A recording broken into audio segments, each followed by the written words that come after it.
What we're seeing today is feminism-infused women devolve to when they hit that wall, when they realize they don't have the market value they once did. Now here's the deal. We have a video of a woman claiming to be 34 years old.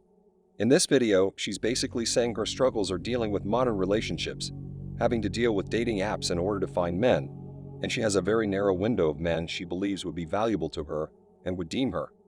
And this is where the evolution and delusion come into play, because at 34, despite having an erotic marketplace advantage for at least 19 years, and having probably done monkey double backflips on a carousel for a significant portion of those years, with a body count that we can't even imagine, she believes that it would be a fair and equitable trade for a man between the ages of 34 and 37. That would be a fair trade for him as his market value rises.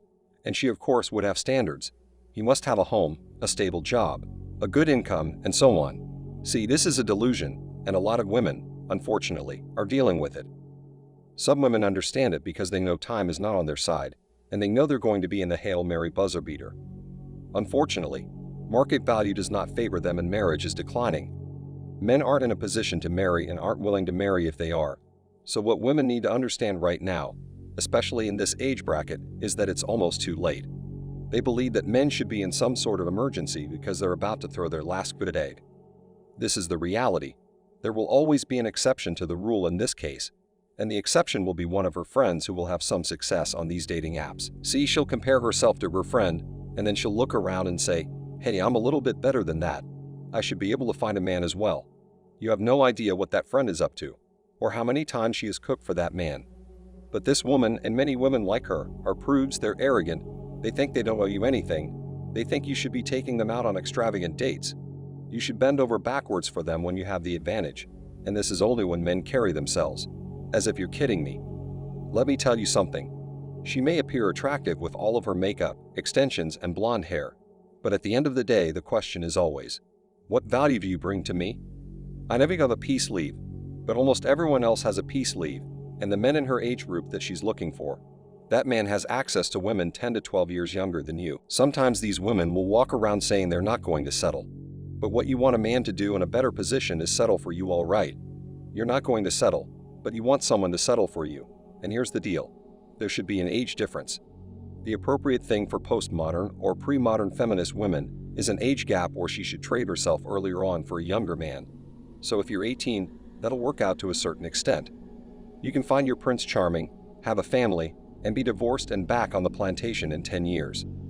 You guys already have what you want out of life and can move forward, but they want to do it all backwards. I mean, the easiest years for women to make a choice are between the ages of 16 and 28, and nature gives you every single advantage there. They give you everything you need. For an older man, a good young woman would do most of the time before a man of 35. You don't need a lot of makeup, but you can get away with wearing a lot of makeup at a young age because it gives you a streamlined body curve. Nature gives you fertility, or a shiny bright white eye, or a whole bunch of other pretty things. Once you reach the age of 32, it becomes a whole preservation game. You'll be using Botox, implants, and injections, as well as extra cakes and layers of makeup, as well as extension and box dye jobs. But there will always be a beta willing to select this woman, and then by virtue of that selection, they will use that beta as evidence. See, there's someone for everyone. He has no idea what he has signed up for because as she ages, it will only slow his progress to becoming the man he could have been if he had just avoided her.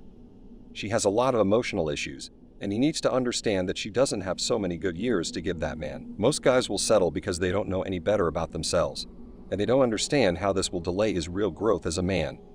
We always say that life begins at 40, especially for men. That's when you don't care what people think. You can actually do what you want. You take the break. You're more willing to take the red pill because you've lived a certain way and understand life in a certain way. You can actually begin your life.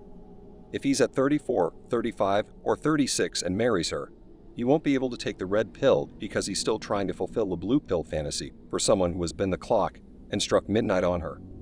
By the time you figure it out, you've been duped and are now in the blue pill prison. You don't have the opportunity to live your best life. Don't forget to hit the like button to help spread the word about this video. Thank you for taking your daily dose of red pills, and remember that a red pill a day keeps bad poker hands away. So have a good rest of your day and cheers.